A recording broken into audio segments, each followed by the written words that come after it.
బలహీన స్థితిలో నీకు బలాన్ని ఇచ్చి, నిన్ను బలపరిచి, నిన్ను లేవనెత్తి, నిన్ను నడిపించగల సమర్థుడాయి. ఎన్నో జీవితాలు ఈ కోపం వల్ల నాశనమైపోయాయి. ఎన్నో జీవితాలు, ఎన్నో కుటుంబాలు విచ్ఛిన్నమైపోయాయి. సంఘాలు గొడవలతో నిండిపోయాయి. ఈ కోపం వల్లే, ఈ ఆవేశం వల్లే, ఈ ఆగ్రహం వల్లే ఈ అనర్థాలు జరుగుతున్నాయి. ఇకనైనా సమాధానం కలిగి ఉంది. నేర్చుకొనుటకు నీ యొద్ద యేసు కూర్చుని విందునయ్యా. నేర్చుకొనుటకు నీ యొద్ద యేసు కూర్చుని విందునయ్యా. నేర్పించు యేసయ్యా, నేర్పించు యేసయ్యా, నా మంచి బోధకుడా నేర్పించు. దేవునికి స్తోత్రం, హల్లెలూయా. ఎందుకు వింటున్నాం? ఆయన దగ్గర కూర్చొని నేర్చుకోవడానికి, మనం అనుసరించడానికి మనం వింటూ ఉన్నాం. తర్వాత మూడో విషయాన్ని నేను తెలియజేస్తున్నాను. ఈ బుద్ధి చాలా మందిలో ఉండదు. నేను నిజంగా చెప్తాను, క్రైస్తవులకే ఈ బుద్ధి ఉండదు. వారు ఎన్నో మేలులు పొందుతారు. ఎవరి ద్వారా అయినా కావచ్చు, వారి చెల్లెల ద్వారానో, అక్క ద్వారానో, వారి బంధువుల ద్వారానో, వారి స్నేహితుల ద్వారానో, వారి ఇరుగు పొరుగు ద్వారానో ఎన్నో మేలులు పొందుతారు. కానీ వారికి ఏ బుద్ధి ఉండదంటే కృతజ్ఞత బుద్ధి ఉండదు. థ్యాంక్ఫుల్నెస్ అనేది ఉండదు. నువ్వు 100 సార్లు మేలు చేయి, వారు నువ్వు చేసిన మేలును గుర్తుపెట్టుకోరు. గుర్తుపెట్టుకోవడం గురించి పక్కన పెడదాం. మనకే ఏం చేయాలని చూస్తారు, మనకే హెసరు పెట్టాలని చూస్తారు. మానవునిలో ఉన్న పెద్ద బలహీనత ఏంటంటే కృతజ్ఞత లేకపోవడం. అందుకే పాపముల సంఖ్యలో దేవుడు కృతజ్ఞత లేకపోవడాన్ని కూడా పెట్టాడు. కృతజ్ఞత లేదు. పరిశుద్ధ లేఖనములో యెషయా గ్రంథం 57వ అధ్యాయం 19వ వచనాన్ని మనం చూద్దాం. 57వ అధ్యాయం 19వ వచనం. వారిలో కృతజ్ఞత బుద్ధి పుట్టించుచు దూరస్తులకు సమీపస్తులకు సమాధానముని చెప్పి నేనే వారిని స్వస్థపరచెదనని యెహోవా సెలవిచ్చుచూ ఉన్నాడు. గట్టిగా చప్పట్లు కొడుతూ దేవుని నామాన్ని మహిమపడదాం. హల్లెలూయా, హల్లెలూయా. దేవుడు మరి ఏం బుద్ధి పుట్టించాలనుకుంటున్నాడు? కృతజ్ఞత బుద్ధి పుట్టించాలని ఆశపడుతున్నాడు. ఈనాడు మీలో కృతజ్ఞత ఉన్నదా? ఎవరు ఏ చిన్న మేలు చేసినా మీరు ఎప్పుడు కూడా మర్చిపోవద్దండి. తిరిగి వారికి కూడా మేము ఎలాగో మేలు చేయగలం అని ఎప్పుడు కూడా ఆలోచన చేయాలి. మనం కృతజ్ఞత కలిగి ఉండాలి. ఒక సామెత ఉంది కదా, తిన్నింటి వాసాలు ఏం చేస్తారంట? లెక్క పెడతారంట. కృతజ్ఞత లేని వారు గమనించండి, కనిపెంచిన తల్లిదండ్రులను రోడ్డున పడేసిన పిల్లలు ఉన్నారు. దేవుడు ఇది నాకు తెలియజేస్తున్నాడు. కృతజ్ఞత లేని వ్యక్తిగా నీవు ఉన్నావా? కృతజ్ఞత లేని వ్యక్తిత్వం నీలో ఉంటే ఏనాడు కూడా దేవుని ప్రేమను మనం సంపాదించుకోలేము. ఎందుకంటే కృతజ్ఞత లేని వారు నరక పాత్రులు. వారు దేవునికి ఇష్టలుగా ఉండలేరు. ప్రతి ఒక్కరు కూడా దేవునికైతేనేమి మనుషులకైతేనేమి మనం ఎప్పుడు కూడా ఏమై ఉండాలండి? కృతజ్ఞులమై ఉండాలి. కృతజ్ఞత గలవారిగా ఉండాలి. ఎవరైనా మేలు చేయడానికి కూడా ఇష్టపడాలి. వారు ఎప్పుడు కూడా కృతజ్ఞత కలిగి ఉంటారు. వారు థ్యాంక్ఫుల్గా ఉంటారు. వారికి మేలు చేస్తే మాకు కూడా సంతోషం అన్నట్టుగా ప్రజలు నీ గురించి ఆలోచించాలి. కానీ ఏం చేసినా వ్యర్థమేనండి, వాళ్ళకి చేసే బదులు ఎవడో తెలియనోడికి చేయడం మేలు అన్నట్టుగా మనం వ్యవహరిస్తే కనుక మన జీవితంలో కొన్ని రోజులైన తర్వాత సహాయం చేసేవాడు ఒక్కడు దొరకడు, ఒక్కడు మిగలడు. అప్పుడు ఎత్తుకులాడినా కూడా ఎవడు దొరకడు. ఎందుకంటే మునుపు కృతజ్ఞత లేని బుద్ధి మనం చూపించాం కాబట్టి ఇంకెవరు సాయం చేస్తారు, ఇంకెవరు మేలు చేస్తారు? దయచేసి గమనించండి. అందుకే దేవుడు తెలియజేస్తున్నాడు, కృతజ్ఞత బుద్ధి కలిగి మనం ఉండడం మనకెంతో ఆశీర్వాదం. అటువంటి వారితో దేవుడు చెప్తున్నాడు, సమాధానము. దేవునికి స్తోత్రం, హల్లెలూయా. ద పీస్, దేవుని యొక్క సమాధానం వారికి కలుగుతుంది. దేవుడే ఆ సమాధానం వారికి ఇస్తాడు. అందుకే కృతజ్ఞత కలిగి ఉండడం మనం నేర్చుకుందాం. తర్వాత 4వ విషయాన్ని నేను మీకు జ్ఞాపకం చేస్తాను. ఇది క్రైస్తవులకు చాలా ప్రాముఖ్యమైనటువంటిది. అదేమిటంటే స్థిర బుద్ధి కలిగి ఉండడం. ఈరోజు ఉన్న బుద్ధి రేపు ఉండదు కొంతమందికి. ఈరోజు మరి ఉన్నటువంటి తలంపులు రేపు ఉండవు, మారిపోతూ ఉంటారు. ఇలా మారిపోయే వాళ్ళకు సైకో అని కూడా పేరు ఉంటుంది కదా. శాడిస్టులు, సైకోలు, వీళ్ళు ఎట్లా ఉంటారంటే ఒకసారి ఒకలాగా ఉండరు, రకరకాలుగా ఉంటారు. ఇంతకుముందు ఒకసారి చెప్పాము, సేన దయ్యాలన్నమాట వీళ్ళు. సేనా దయ్యాలు. నువ్వెవరు అంటే మేము అనేకులం అన్నాడు అంటవాడు. అంటే నాలో ఒక్క షేడ్ లేదు, చాలా షేడ్స్ ఉన్నాయి నాలో, చాలా రూపాలు ఉన్నాయి నాలో. ఒక్కొక్కటి అవసరాన్ని బట్టి నేను చూపిస్తాను, అవసరాన్ని బట్టి నా యొక్క రంగులు నేను మారుస్తూ ఉంటాను అన్నట్టుగా కొంతమందిలో స్థిర బుద్ధి ఉండదు. దేవుడు తెలియజేస్తున్నాడు, ఆయన బిడ్డలైన వారు స్థిర బుద్ధి కలిగి ఉంటాడు. పరిశుద్ధ లేఖనంలో మీరు చూడండి, హెబ్రీ పత్రిక 11వ అధ్యాయం 27వ వచనాన్ని మనం జ్ఞాపకం చేసుకుందాం. విశ్వాసమును బట్టి అతడు అదృశ్యుడైన వానిని చూచున్నట్లు స్థిర బుద్ధి గలవాడై రాజాగ్రహమునకు భయపడక ఐగుప్తును విడిచిపోయాను. 2 చేతులెత్తి దేవుని స్తుతిద్దాం. హల్లెలూయా. గట్టిగా దేవుని నామాన్ని కనపరుద్దాం. హల్లెలూయా. స్థిర బుద్ధి గలవాడిగా ఉన్నాడు. ఎందుకు? నా యేసయ్యను చూడాలి. స్థిర బుద్ధి లేనోడు ఏనాడు యేసయ్యను చూడలేడు, పరలోక రాజ్యానికి చేరలేడు, విశ్వాసాన్ని కొనసాగించలేడు, తన భక్తిని నిలబెట్టుకోలేడు. ఏదో ఒక రోజు పడిపోతాడు, చెడిపోతాడు, పాడైపోతాడు, నాశనం అయిపోతాడు, త్రొట్టిల్లి జారి మళ్ళీ అదే లోకంలో పడిపోతాడు. ఈరోజు దేవుని వాక్యం వినుచున్న మనము స్థిర బుద్ధి కలిగి ఉన్నామా లేదా? స్థిర బుద్ధి కలిగి ఉన్నామా లేదా? చంచలమైన వారిగా ఉన్నామా? ఒక వారం మందిరానికి వస్తే ఇంకో వారం ఎక్కడో తిరుగుతూ ఉంటారు కొంతమంది. ఒక వారం బాగా ప్రార్థన చేసుకుంటారు, ఇంకో వారం అంతా టీవీ ముందర కూర్చొని ఉంటారు.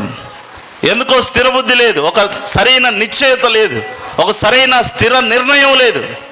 భక్తి 4 రోజులు ఉంటుంది, ఈ 40 రోజులు బాగా ఉంటుంది, తర్వాత వారు దాన్ని వదిలేస్తారు పూర్తిగా. దయచేసి గమనించండి, దేవుడు మన నుంచి కోరేది అదే, స్థిర బుద్ధి కలిగినటువంటి వారిగా మనము ఉండాలి. మరొక మాట నేను మీకు తెలియజేస్తాను, 5వ మాట. అదేంటంటే, ఈ మాట చాలా అవసరం మనకు.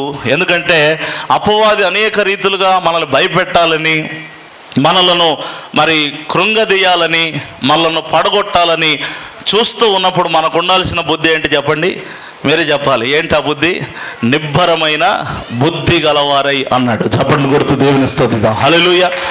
నిబ్బరమైన బుద్ధి. పరిశుద్ధ లేఖనములో మీరు చూడండి, పేతురు రాసిన మొదటి పత్రిక 5వ అధ్యాయము 8వ వచనాన్ని మనం చూద్దాం. నిబ్బరమైన బుద్ధి గలవారై మెలకువగా ఉండండి, మీకు విరోధి అయిన అపవాది గర్జించు సింహంలాగా ఎవరిని మింగుదునా అని వెతుకుతూ తిరుగుతూ ఉన్నాడు. నిబ్బరంగా ఉండండి, ధైర్యంగా ఉండండి, మీరు భయపడవద్దు. ఎందుకంటే దేవుడు మీకు పిరికితనం గల ఆత్మను ఇవ్వలేదు. దయచేసి ఆలోచన చేయండి. దేవుడు తెలియజేస్తున్నాడు, ఏ విషయంలో కూడా భయపడొద్దు, జడియొద్దు. ఒక పాట మనం పాడుతూ ఉంటారు కదా, నిబ్బరం కలిగి ధైర్యము గుండు, దిగులు పడకు జడియకు ఎప్పుడు, నిబ్బరం కలిగి ధైర్యము గుండు, దిగులు పడకు జడియకు. దేవునికి స్తోత్రం. హల్లెలూయా. నిబ్బరం కలిగిన వారు ఎలా ఉంటారంట? ధైర్యంగా ఉంటారు. వారు మరి చాలా ఎటువంటి సిచ్యువేషన్స్ వారికి ఎదురైనా, ఎటువంటి పరిస్థితులు వారికి ఎదురైనా కూడా వారు ఏమాత్రం కూడా కృంగిపోని వారిగా ఉంటారు. కథలని స్థిరులుగా వారు ఉంటారు. పేతురు రాసిన పత్రిక 1వ అధ్యాయంలో 13వ వచనం, 1 పేతురు రాసిన పత్రిక, కాబట్టి మీ మనస్సు అను నడుము కట్టుకొని నిబ్బరమైన బుద్ధి గలవారై యేసుక్రీస్తు ప్రత్యక్షమైనప్పుడు మీకు తేబడు కృప విషయమై సంపూర్ణమైనటువంటి నిరీక్షణ మీరు కలిగి ఉండండి. దేవునికి స్తోత్రం కలుగును గాక. హల్లెలూయా. హల్లెలూయా. నిబ్బరమైన బుద్ధి గలవారిగా ఉండండి. ఆ నిరీక్షణ ఎప్పుడు కూడా కోల్పోవద్దు, ఆ ధైర్యాన్ని ఎప్పుడు కూడా కోల్పోవద్దని దేవుని యొక్క వాక్యము తెలియజేస్తూ ఉంది. ఈ నిబ్బరమైనటువంటి బుద్ధి మనం కలిగి ఉండాలి. దయచేసి దేవుడు మనకి ఇవన్నీ కూడా నేర్పిస్తాడు. మానవులు నేర్పించారనుకోండి, కొన్ని రోజుల్లో మనము మళ్ళీ దాన్ని విడిచిపెట్టే అవకాశం ఉంది. పరిశుద్ధ లేఖనములో ఒక రాజు యెహోయాదా అనబడేటువంటి రాజును గురించి నేను మీకు జ్ఞాపకం చేస్తాను. మీరు ఒకసారి చూడండి. పరిశుద్ధ గ్రంథములో నుండి 2వ రాజుల గ్రంథం 12వ అధ్యాయం 2వ వచనం నేను ముగిస్తూ ఉన్నాను. యాజకుడైన యెహోయాదా తనకు బుద్ధి నేర్పువాడై ఉన్న దినములలో యోవాషు అనబడే రాజు దేవుని దృష్టికి అనుకూలంగానే ప్రవర్తించాడు. కానీ ఆ యాజకుడైన యెహోయాదా చనిపోయిన తర్వాత అతని బుద్ధి మళ్ళీ మారిపోయింది. మనుషులు బుద్ధి నేర్పిస్తే అది కొంతకాలమే ఉంటుంది, కానీ దేవుడు బుద్ధి నేర్పిస్తే అది ఎల్లకాలం అలాగే ఉంటుంది. దేవుని వాక్యం ద్వారా మనం బుద్ధి నేర్చుకోవాలి. దయచేసి గమనించండి, పోలీసులు చాలామందిని కౌన్సిలింగ్ చేస్తారు, కొన్ని రీహాబిలిటేషన్ సెంటర్స్ కూడా ఉంటాయి. అయినా కూడా వారు మళ్ళీ వెళ్ళి క్రిమినల్స్గా బయట జీవిస్తూ ఉంటారు. దయచేసి గమనించండి, దేవుడు తెలియజేస్తున్నాడు, మానవుడు సాటి మానవుని బుద్ధిని ఏం చేయలేడు, మార్చలేడు. కానీ ప్రతి వ్యక్తి బుద్ధి మార్చగల సమర్థుడు ఎవరండి? దేవాది దేవుడు. గట్టిగా చప్పట్లు కొడుతూ దేవుని స్తుతిద్దాం. హల్లెలూయా. తాగుబోతుల బుద్ధి మార్చాడు, మూర్ఖుల బుద్ధి మార్చాడు, హంతకుల బుద్ధి మార్చాడు, వ్యభిచారుల బుద్ధి మార్చాడు, మోసగాళ్ళ బుద్ధి మార్చాడు. ఇక్కడ కూర్చున్న మనందరూ ఎన్నో రకాలుగా చెడ్డ బుద్ధి గలవారుగా ఉన్నప్పుడు మనందరి బుద్ధిని ఎవరు మార్చారండి? దేవుడు మార్చాడు. దేవుడు బుద్ధి నేర్పగలవాడు, బుద్ధిని సరిచేయగలవాడు. యోబు గ్రంథంలో ఒక మాట నేను మీకు చూపిస్తాను. 4వ అధ్యాయము 3వ వచనాన్ని మనం చూసినట్లయితే, అనేకులకు నీవు బుద్ధి నేర్పిన వాడవు, బలహీనమైన చేతులను బలపరిచిన వాడవు. దేవునికి స్తోత్రం. హల్లెలూయా. బుద్ధి నేర్పేటువంటి దేవుడు, బలపరిచేటువంటి దేవుడు. భూజంతువుల కంటే ఎక్కువైన బుద్ధి మనకి ఇస్తాడు. 35:11 భూజంతువుల కంటే మనకి ఎక్కువ బుద్ధి నేర్పచ్చు, ఆకాశ పక్షుల కంటే మనకి ఎక్కువ జ్ఞానం కలుగజేయచ్చు. నన్ను సృజించిన దేవుడు ఎక్కడున్నాడని అనుకుని వారు ఎవరునూ లేరు. దేవుడు అధికమైన బుద్ధి, ఆశ్చర్యకరమైన బుద్ధిని మనకు అనుగ్రహిస్తాడు. అందుకే దేవుని యొద్ద మనము బుద్ధి, జ్ఞానము, సర్వ సంపదలు ఎక్కడున్నాయంట? దేవుని యందు గుప్తములై ఉన్నాయి. కాబట్టి దేవుని దగ్గర ఆ బుద్ధి మనం నేర్చుకోవాలి. గమనించండి, మరి స్కూల్కి వెళ్తే, కాలేజీకి వెళ్తే మా పిల్లవాడు బుద్ధిమంతుడు అయిపోతాడు అని అనుకుంటారు కొంతమంది. మరి ఆ మంచి మంచి కాలేజెస్లో చేరి లక్షల రూపాయలు ఫీజులు కట్టి మంచి మరి గొప్ప పేరు సంపాదించినటువంటి చోట్ల చేర్పించి కూడా పిల్లలు రౌడీలు అయిపోయిన వారు ఉన్నారు. ఈనాడు ఒక మనిషి ఇంకొక మనిషికి బుద్ధి నేర్పడం కష్టం. ఎందుకంటే ఒక మనిషి ఇంకొక మనిషికి బుద్ధి నేర్పాలంటే ఈనాడు సమాజం ఎలా ఉందంటే, బుద్ధి నేర్పే వారికే పగ తీర్చుకునే వారిగా ఉన్నారు. నువ్వు బుద్ధి నేర్పాలని చూస్తే నువ్వు శత్రువు అయిపోతావు. బుద్ధి నేర్పాలని కనుక ప్రయత్నిస్తే నువ్వు వారికి వ్యతిరేకమైపోతావు. నువ్వు చెప్పే వ్యక్తివా నాకు, లేదా నువ్వు చెప్పాల్సిన అవసరమో లేదు అన్నట్టుగా. ఈ బైబిల్ పట్టుకొని ఒక సేవకుడిగా చెప్తే ఇవి దేవుని మాటలని బుద్ధి నేర్చుకుంటాం తప్ప, ఇదే మాటలు ఒక మనుషుడు చెప్తే మనం సంతోషంగా స్వీకరించే మనస్తత్వం ఏ మానవునికి ఉండదు. ఇది దేవుని వాక్యం గనక ఈరోజు మనం స్వీకరిస్తున్నాం. ఒక మానవుడు ఇంకొక మానవునికి బుద్ధి నేర్పించడం అది సాధ్యమయ్యేటువంటి పని కాదు. ఒక 2 మాటలు నేను చదివించి నేను ముగించేస్తాను. పరిశుద్ధ లేఖనంలో మీరు చూడండి, మరి బుద్ధి నేర్పాల్సినటువంటి పరిస్థితి వచ్చినప్పుడు మానవుడు నేర్పిస్తే మనుషులు పగవారైపోతారు. ఆమోసు గ్రంథం 5వ అధ్యాయము 10వ వచనం, అయితే గుమ్మములో నిలిచి బుద్ధి చెప్పు వారి మీద ఏం చేస్తారంట? జనులు పగబట్టుతారని రాయబడింది. పగబడతారు. చూడండి, ఎన్నోసార్లు మనం కూడా అవతల వారి మేలు కోసం ఏదైనా చెప్పి వారు మనకు శత్రువులైనటువంటి పరిస్థితులు ఎదుర్కొంటారు కొంతమంది. అందుకే బుద్ధి చెప్పువాడు ఎవరై ఉండాలి? దేవుడై ఉండాలి. అసలు బుద్ధి వచ్చిందంటే మన బ్రతుకులే మారిపోతాయి. ఎట్లాంటోడి బ్రతికైనా బుద్ధి వస్తే మారిపోద్ది. బుద్ధి వచ్చింది అంటారు కదా, బుద్ధి వస్తే అన్నీ వచ్చేస్తాయి, అన్ని మార్పులు వచ్చేస్తాయి. అందుకే చిన్న కుమారుడు తప్పిపోయి తిరిగి ఇంటికి వచ్చేటప్పుడు వాడి గురించి ఏం రాశారు బైబిల్లో అంటే, వాడు బుద్ధి వచ్చినప్పుడు అని రాశారు. చప్పట్లు కొడుతూ దేవునిస్తుంది. హల్లెలూయా. వాడికి బుద్ధి వచ్చింది కాబట్టి ఇంటికి వచ్చాడు. బుద్ధి రాకపోతే ఇంటికి రాడు వాడు. ఈనాడు దేవుని సన్నిధిలో మనం మార్పు చెందాలంటే మనకేం రావాలండి? బుద్ధి రావాలి. లూకాసు వార్తలో 15:17 అయితే బుద్ధి వచ్చినప్పుడు వాడు నా తండ్రి ఇంట ఎంతోమంది కూలివాండకు అన్నము సమృద్ధిగా ఉన్నది, నేనైతే ఇక్కడ ఆకలితో చచ్చిపోవచ్చున్నాను. వాడికి బుద్ధి వచ్చింది, అందుకే తిరిగి తండ్రి ఇంటికి వచ్చాడు. మనం కూడా మన తండ్రికి దగ్గరికి రావాలంటే, మన తండ్రితో కలిసి మనం జీవించాలంటే మనకేం రావాలండి? బుద్ధి రావాలి. నా నాన్న ఇంటికి నేను వెళ్ళాలి, నా తండ్రి యేసుని నేను చూడాలి, నా నాన్న ఇంటిలో సంతోషం ఉందని, నా నా తండ్రి ఇంటిలో రక్షణ ఉందని నా నాన్న ఇంటికి నేను వెళ్ళాలి, నా తండ్రి యేసుని నేను చూడాలి. దేవునికి స్తోత్రం. హల్లెలూయా, హల్లెలూయా. తండ్రి సన్నిధికి మనం వచ్చేస్తాం, ఎందుకంటే బుద్ధి వస్తే వస్తాం, లేకపోతే వచ్చే వారం కూడా రాం. బుద్ధి ఉన్నోడైతే ఖచ్చితంగా ఏం చేస్తాడు, నా తండ్రి ఇంటికి వెళ్ళాలి, నా తండ్రి సహవాసాన్ని నేను కలిగి ఉండాలి అని చెప్పి మరి తండ్రితో సహవాసం కలిగి, దేవునితో సహవాసం కలిగి మనం జీవిస్తాం. ఒకసారి మళ్ళీ మనం ప్రశ్నించుకుందాం, మోకరించి ప్రార్థన చేసుకుంటూ ఒకసారి మనల్ని మనం పరిశీలన చేసుకుందాం. దేవా, నా బుద్ధి ఎలాంటిదో నాకు బయలుపరిచినందుకు వందనాలు, నా బుద్ధి ఎలా ఉండాలో నాకు బయలుపరిచినందుకు వందనాలు. ఒకసారి ప్రతి ఒక్కరు కూడా మోకరించి, వినే బుద్ధి మనకుందా, వినిన దాన్ని అనుసరించి నేర్చుకోవాలనే బుద్ధి మనకు ఉందా, కృతజ్ఞత కలిగిన బుద్ధి మనలో ఉందా, స్థిర బుద్ధి మనలో ఉందా, నిబ్బరమైన బుద్ధి మనలో ఉన్నదా? ఈరోజు దేవుడు మన ప్రశ్న వేస్తున్నాడు, నీ బుద్ధి ఎలాగుంది?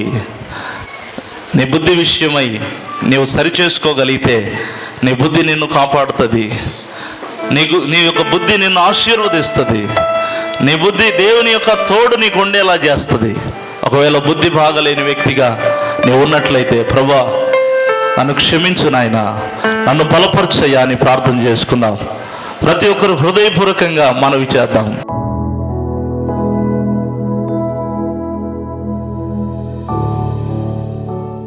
పరిశుద్ధుడైన దేవా, జీవాధిపతి, సర్వశక్తివంతుడా, వినిన వాక్యం ప్రతి హృదయంలో మీరు నెరవేర్చండి.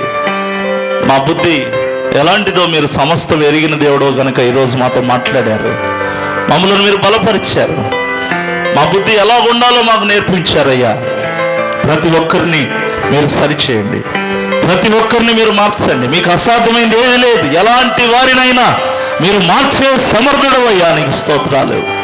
ఈ వాక్యం దృష్టి ఎత్తుకొని పోకుండా ప్రతి ఒక్కరికి వినే బుద్ధి, వినిన దాన్ని అనుసరించే బుద్ధి, అనుసరించిన దాని విషయంలో స్థిర బుద్ధి, నిబ్బరమైన బుద్ధి, కృతజ్ఞత కలిగిన బుద్ధి వారు కలిగి ఉండుటకు సహాయము దయచేయమని ప్రార్థన చేస్తూ ఉన్నాం. వెతుకున్న ప్రతి మాట వారి హృదయాల్లో నీరు కట్టి ఫలింపు చేయమని ప్రార్థన చేస్తూ, ఇక్కడ వచ్చిన వారందరినీ కూడా అదే రీతిగా ఈ టీవీ పరిచయం ద్వారా వినుచున్న లక్షలాది మంది వారి జీవితాల్లో కూడా గొప్ప మంచి బుద్ధిని, సుబుద్ధిని, శ్రేష్టమైన బుద్ధిని మీరు అనుగ్రహించి మహిమ పొందుకొనమని ప్రార్థిస్తూ యేసు నామములో అడిగి పొందుకొని ఉన్నాము తండ్రి. ఆమేన్, ఆమేన్, ఆమేన్.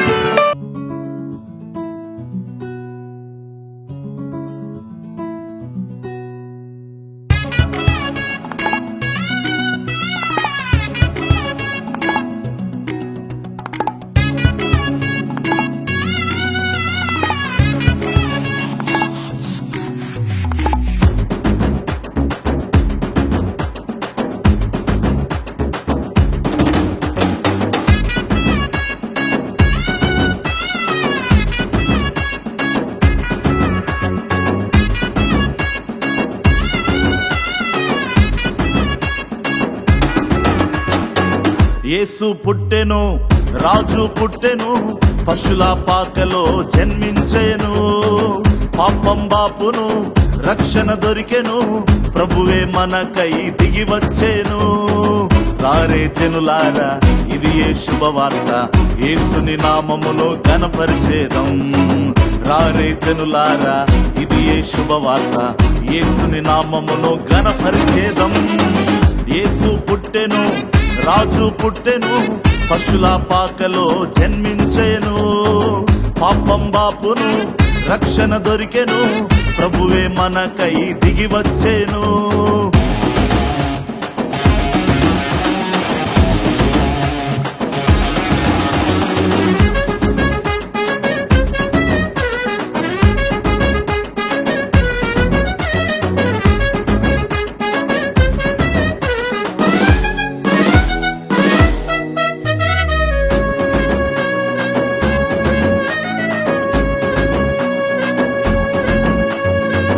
భూమి ఆకాశం పట్టజాలని దేవుడు మరియా గర్భమున ఉదయించెను. భూమి ఆకాశం పట్టజాలని దేవుడు మరియా గర్భమున ఉదయించెను. పాపము నుండి విడిపి రక్షించుటకు మన ప్రభువే దిగి వచ్చేను. పాపము నుండి రక్షించుటకు మన ప్రభువే దిగి వచ్చేను. యేసు పుట్టెను, రాజు పుట్టెను, పశుల పాకలో జన్మించెను.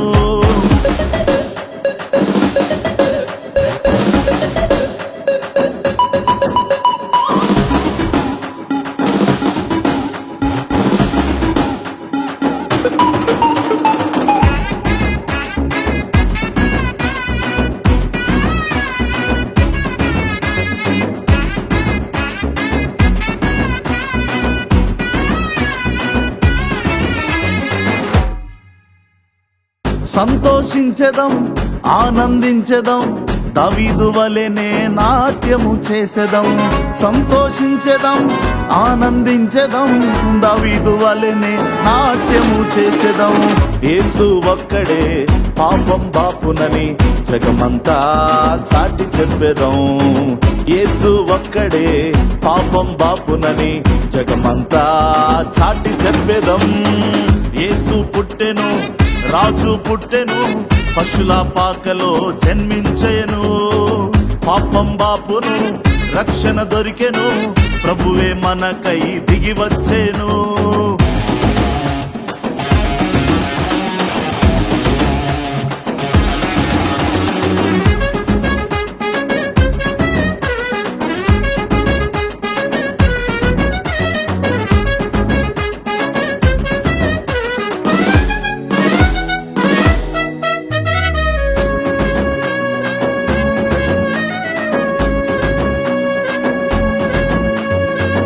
యేసు లేనిదే ఏమీ జరగదు, యేసు లేనిదే రక్షణ దొరకదు.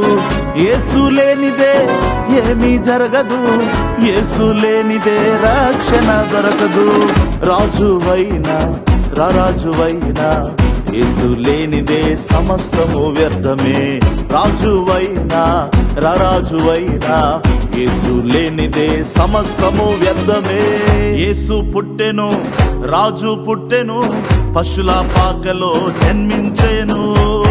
పాపం బాపును, రక్షణ దొరికెను, ప్రభువే మనకై దిగి వచ్చేను. రారే జనులారా, ఇది ఏ శుభవార్త, యేసుని నామమును ఘనపరిచేదం. రారే జనులారా, ఇది ఏ శుభవార్త, యేసుని నామమును ఘనపరిచేదం. యేసు పుట్టెను, రాజు పుట్టెను, పశుల పాకలో జన్మించెను. పాపం బాపును, రక్షణ దొరికెను, ప్రభువే మనకై దిగి వచ్చేను.